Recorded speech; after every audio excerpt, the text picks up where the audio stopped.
So the Bellarmine's definition has determined to a large degree the concept of the church still held today. This model sees the church primarily as a hierarchically structured, visible society that mediates salvation to its individual members through teaching and preaching of the word and administration of the sacraments. So the importance is salvation to the soul means sacraments and administration sacraments and teaching. No concern with the world outside. And the world or the worldly realities are considered sinful and bad. It should be avoided. We should not have worldly way of looking at things. So, the word worldly has got a very negative implication. It has got a negative meaning because of the definition of the church by Bellarmine. Also, there was other facts as well of the Greek thinking and the Pauline usage in the Bible and so on. But basically, this thing is continuing today because of this. The dominant model in the Roman Catholicism before Second Vatican Council was this. It inspired the first draft of the dogmatic constitution of the church, Lumen Gentium. The Council Fathers rejected such an approach to the mystery of the church as being too juridical and rigid. So the Vatican II rejected this kind of a conception of the church, and the document prepared on the basis of this type of a conception. It wanted the church to be involved in the world for the salvation of the world, for the work of the kingdom of God. So the opposition of the fathers to the earlier drafts which were prepared for the celebration of the Vatican II it becomes clear for us to understand. They rejected such an approach. But even after that, even now, it still continues to be determining the shape and the function and the dynamics of the church in society. And this function is one of legitimizing the existing status quo. What we are to say negatively and positively about the institutional model? So let us see. The first things, it enjoys strong endorsement in many Catholic documents in the past and in Vatican II as well. So this negative idea is present even in the Vatican II documents. That is because of the voting dynamics. I have told you once, if both the visions are not put in, the conservative part of the cardinals will reject it. So some accommodation has been made. But the position of the Vatican II is not for continuing this attitude, even though this understanding is still prevailing. The document Lumen Gentium therefore remains ambiguous, since it adopted a hierarchical view without serious attempt to reconcile the new with the old.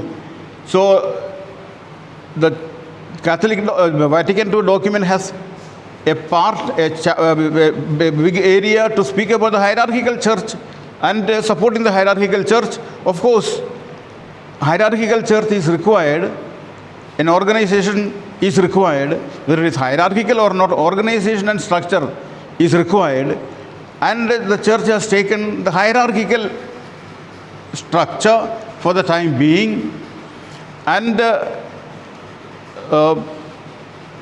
this situation makes it difficult for the church to be involved in the world as the present Pope finds it. He is one of the most hated popes in the world, I have told you. He is one of the most hated person in the world. No one is rejected by such a big majority of the powerful people as the Pope today. I mean, I am referring to the Americans and the Europeans who have the benefit of the present existing structure. Pope is speaking of being on solidarity with the poor, and he is asking for a different image of the church than the present dominant view of institutional church, which legitimizes the status quo, which legitimizes the capitalist system. Capitalist system seems to be friendly and in accordance with the spirit of the church, it appears. But do you remember the capitalism was considered the enemy of the church at one age? You know that? During the feudal times, when the times were changing, the church clung on to the feudalist model and was afraid of capitalism, did not want capitalism to happen. This is the nature of the church. I mean, this is the way church functions. And therefore, supposing socialism comes in the world today, church will accept it after opposing it for some time. It is opposing it now. The status quo is against it and the church is on the side of the status quo. But then once change has taken place, the church will support it. So we don't have to fear that, socialism is something bad, it is class war and so on. Everybody says it is a capitalist system which promotes the idea that it is class war, and class war should not be done. So it will continue also to be a negative thing in the mind of the people. Situation will change. Then another drawback or negative impact of this view is it provides a strong sense of corporate identity, as each person knows his place and the role in the church. So a corporate identity, so we are part of this corporate reality of the Catholic Church, and each one has got its function when we do just that. And when you do that function, the whole dynamics of the religion, the Catholic Church seen as a religion, will be functioning successfully as keeping harmony in society and legitimizing everything that happens in society, and keeping the victims of society under control. Then third drawback, it is attentive to historical continuity, connecting the present church with the church of the past.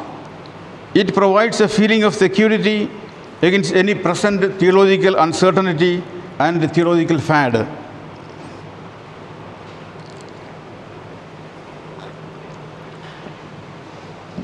So this is, if you want, positive and negative. A historical continuity is preserved.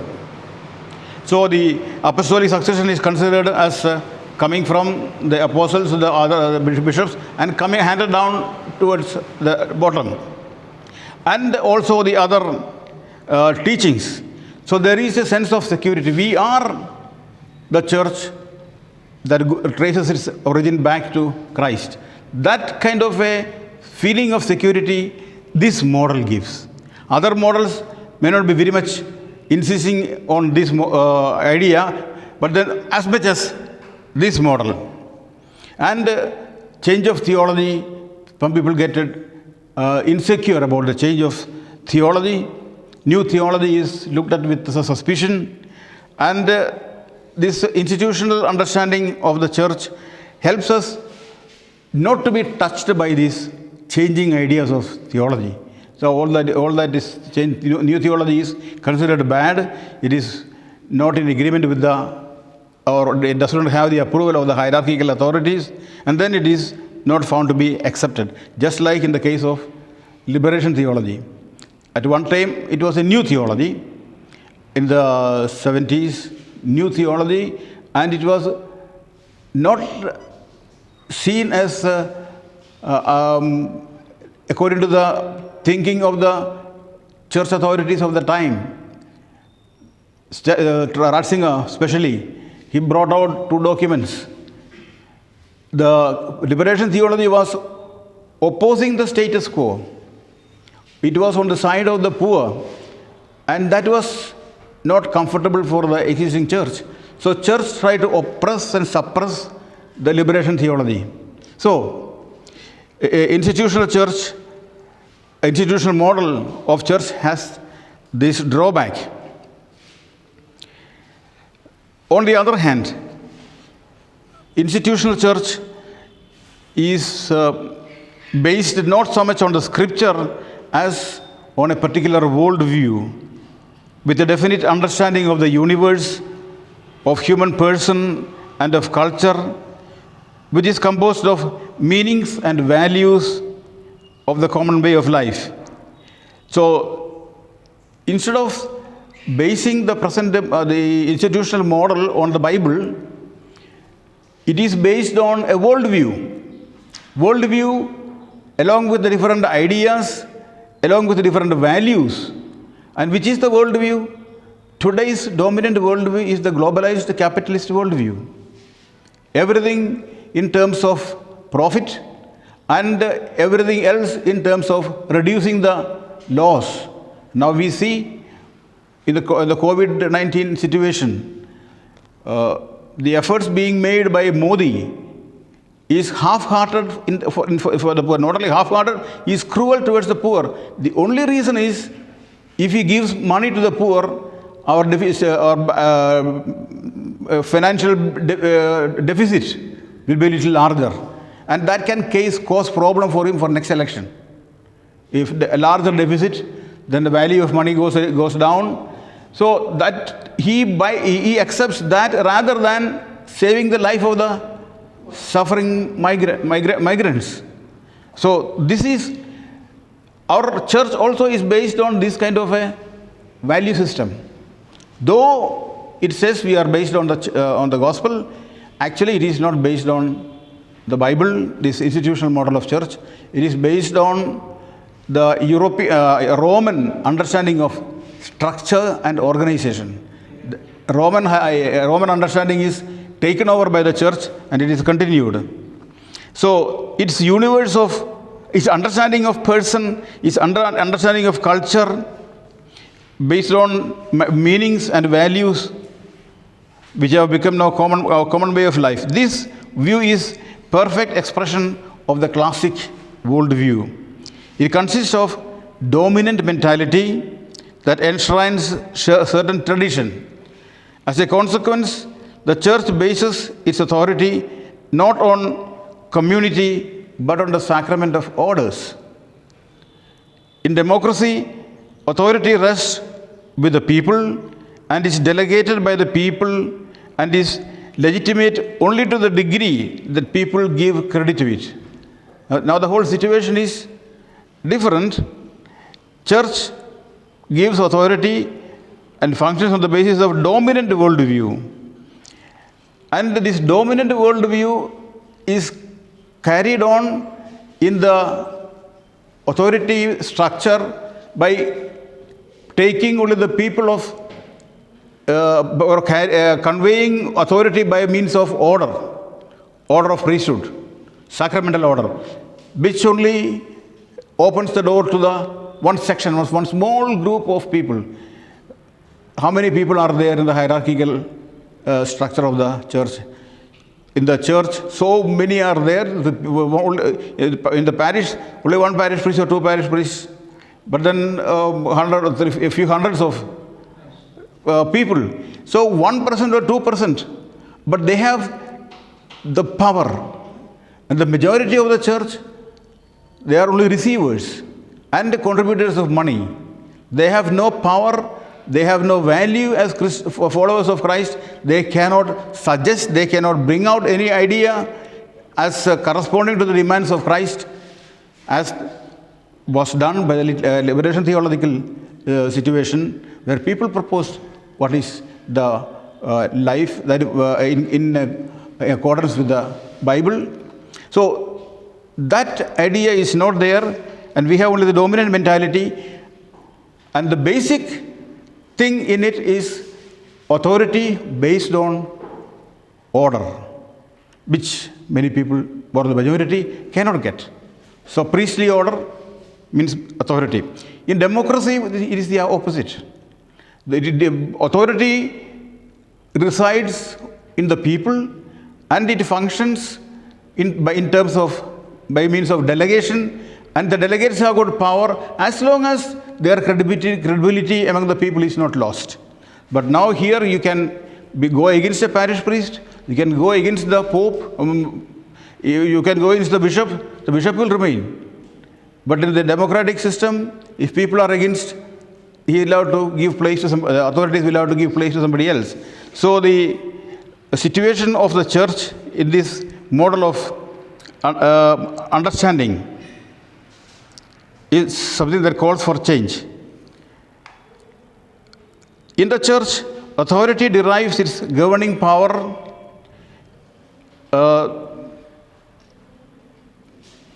so democratic procedures for determining governing power of the church are therefore not possible. The hierarchy is held as divine and unchangeable. But biblically speaking, it need not be so. Theologically speaking, it need not be so. There can be a different kind of structure. This is not authority. This is not a structure. It's not decided by God the Father and established by Jesus in his person. We have seen already.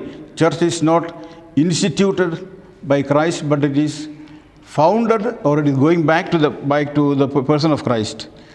The ultimate reason is given for this institutional understanding of power and hierarchical understanding of authority, as the salvation comes to us from elsewhere, and the salvation cannot be drawn from the grassroots.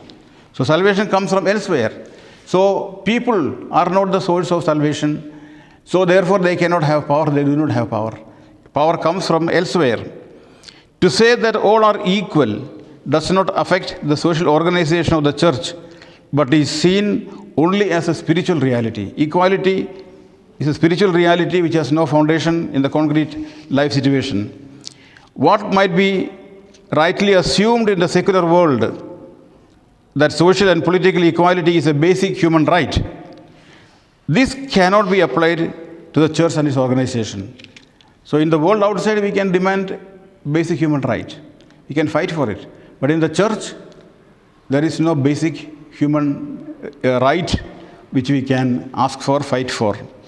It might seem paradoxical for the church to defend the equality of social and political rights of men and women in the secular world and not to admit those same rights in the organization of the church. You see, church now fights through people like Stan Lutswamy and others for human rights of all people. But the same human rights are denied or not given in the same manner to the members of the church. So it looks a little paradoxical. Is the church for human rights? Yes and no. Yes, when it fights the human rights situation in the world, secular world, when it comes to the inside of the church, that question is not important. The role of the ordained ministry is exaggerated at the expense of the missionary responsibility of the entire church. So the missionary responsibility is of the entire church. It is not merely the responsibility of few priests and religious.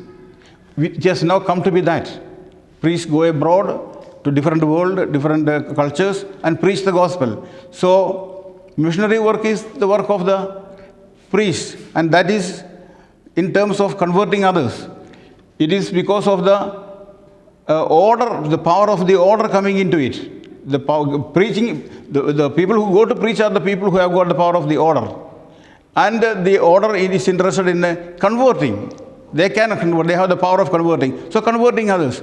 Conversion becomes the one-sided understanding of mission. The whole mission of the church is not given sufficient importance, as much as in as far as the lay people are denied a place in the authority of the church.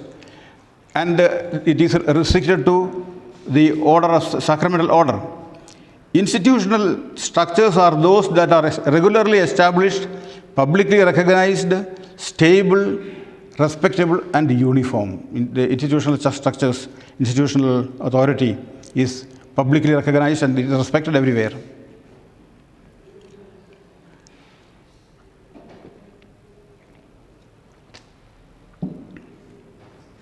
Finally, the scope of the church is limited to the Roman Catholic Church. The ecclesial reality of other churches are not recognized. The mission of the church is limited to the preaching of the word and administration of the sacrament at the expense of the church's broader social political responsibility. So church has got broader social and political responsibility. That socio-political responsibility is cut or reduced, and the interest is given only to preaching the word and administration of sacraments. The responsibility in the social and political order is not respected. On the contrary, if you are considered active in politics, then that will be a bad mark for you. If you are close to the political parties, it will not be a good sign. If any one of us, let us say, are close to a political party, because of many reasons, when you are involved in work, political parties help, and we have to be friendly with them and so on, then such a person is considered as someone who is not very faithful to the religious way of living, the prayers and the community life and so on, will be considered as a somewhat alien in the church. So that is because of the present value system of the institutional hierarchical authority. So the expense, what is going to be expended is the social and political responsibility of the church.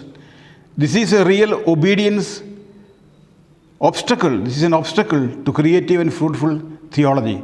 As long as this attitude is there, we cannot speak about very creatively and think about in an imaginative manner in this area. Other essential ministries in the church, like prophetic and teaching ministry, are entirely subjected to magisterium. That is also another thing. Prophetic charism, teaching ministry, all these are subjected to the Roman Pontiff, the magisterium. So prophetic action, it will be immediate. Prophetic action is action that looks at the reality of the church and critically evaluates it for its faithfulness to the Bible, God's will. And there may be elements of criticism. The hierarchy can suppress it because it is subjected to the magisterium.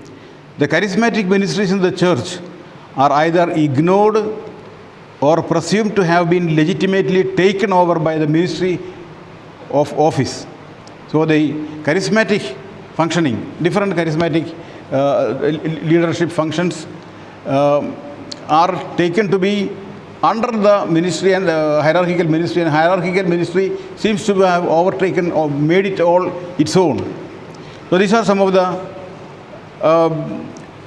drawbacks and the consequence of the model of the church as an institution. Then council and the hierarchical model. What does the council say?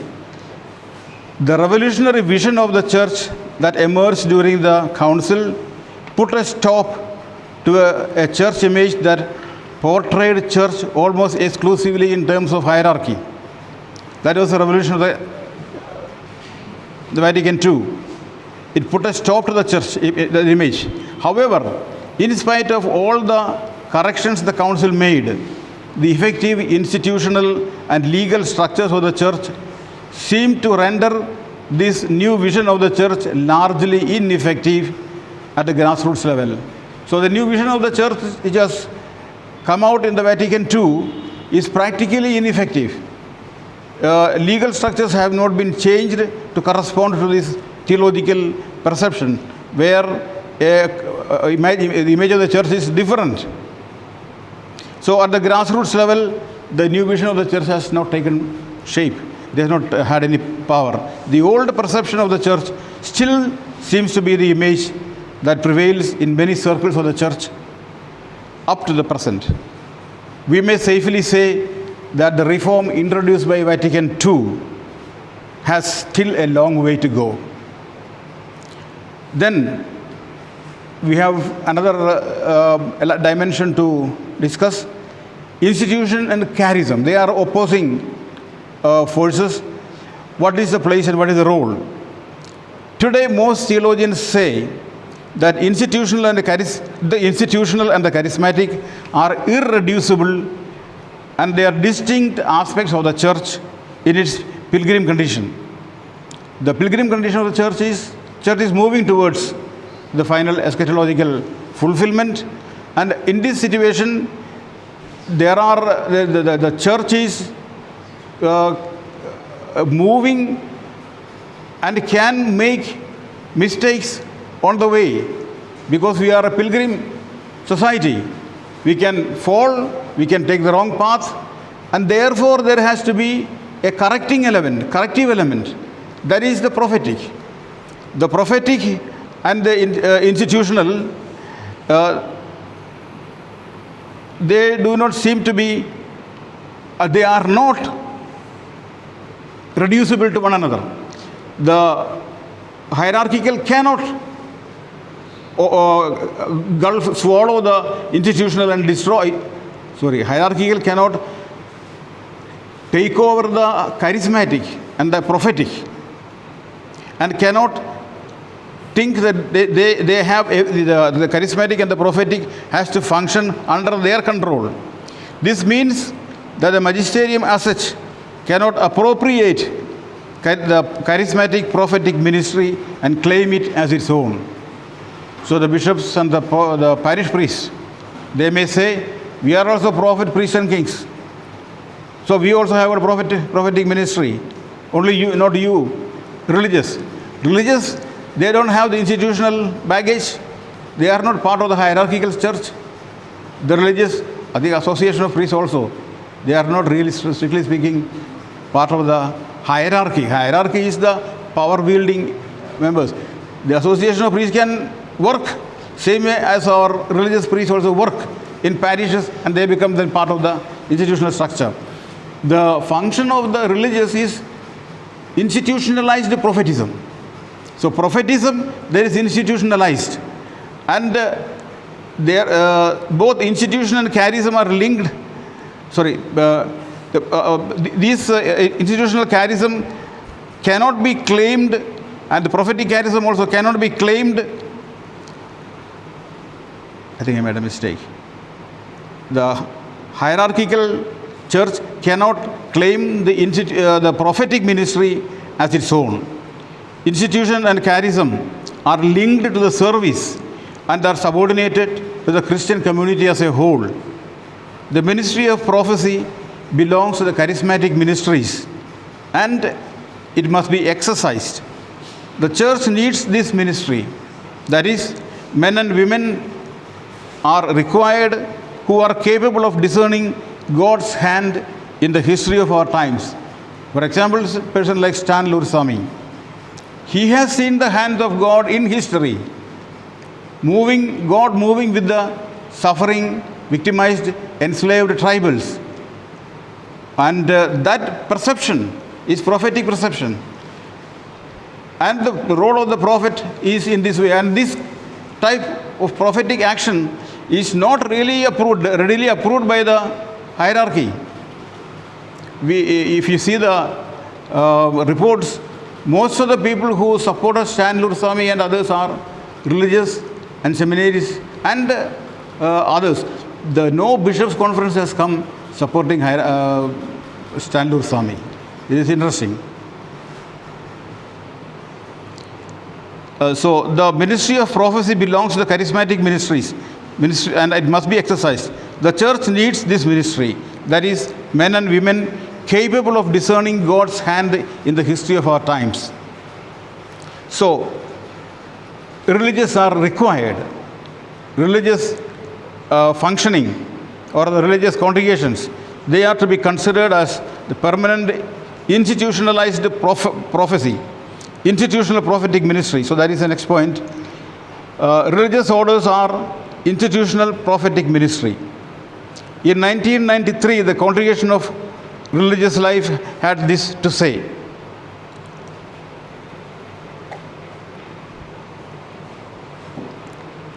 I quote, "In the church, religious life forms a liminal group, that is, an alternative group separated by its lifestyle and ministry from the normal structures of society. It forms a liminal group by its lifestyle of community celibacy, the option for the poor, and a permanent discernment in search of God's will. To live in this way, in all its radicality, is to be in society in a manner and somewhat distant from it. As religious, this is our prophecy. It is our way of being symbols of the kingdom, unquote. So the religious are a liminal group. What is meant by liminal group? Liminal means, the threshold. That is the literal meaning. So the room is here, then the outside world is there, let us say. And the threshold is between both. So the threshold takes part in both. So the liminal group, they are actually on the margins of this, and also on the margins of the world outside. So liminal groups are groups on the margins. And religious life is a liminal group. How does it become liminal group? It doesn't belong to the general public, because the religious people take vow of celibacy as a community. There is no question of total celibacy for the whole world. That is not the will of God. We do not go in the normal way of celibacy as a family and married relationship. We make ourselves into a marginal group by our celibacy, community celibacy, then community commitment to the poor, solidarity with the poor, that also is taken up by us. It is part of our vow. Then also there is a constant search for the will of God, discernment of the will of God. What is the will of God in this situation? Permanent search is our role. And so obedience is searching for the will of God. So in this way, we are a group of people who are neither there nor here. We are liminal. And this liminality makes us to function in this way. We have got the freedom to do, search for the will of God in every context. And we have got the freedom to be involved with the total freedom in solidarity with the poor and so on. So to live in this way is to be in a society in a radical manner, distinct from society and somewhat distant from it. So this is in one way understanding of a religious life. As religious, this is our prophecy, to be liminal group. Then we can point out what is lacking that side, what is lacking this side. We can objectively criticize without affecting our legitimacy. We can, family life, married life and so on, we are away from that, so we can criticize. We can point out the faults. We are not falling into the group of married life of people, so we can criticize. Same way also with regard to hierarchy. We can criticize the structure, hierarchy of the church, because we are not part of the hierarchy. So we don't have a conflict of interest in supporting the hierarchy always. And so we should be the people always who point out the critical situation of mistakes and evil, mistakes and the wrong ways of movement. So this kind of religious life is not something special for Christians. It is something in all the religions. All the religions, even the religions like Hinduism, where there is no particular concept of God or self-commitment, a personal relationship with God. I mean, they have the personal relationship in terms of Saguna Brahma and so on, but still not like the Catholic Church, the Christianity. They have religious, other different congregations, other religions, Buddhists, Jainists. They are mainly religious, or most of them are religious. There are other religious groups all over the world, small cosmic religions. They also have people who are on the liminal group, prophetic group. So religious life is not something particular to Catholic Church, and it is a common religious phenomenon. And we have to be faithful to that.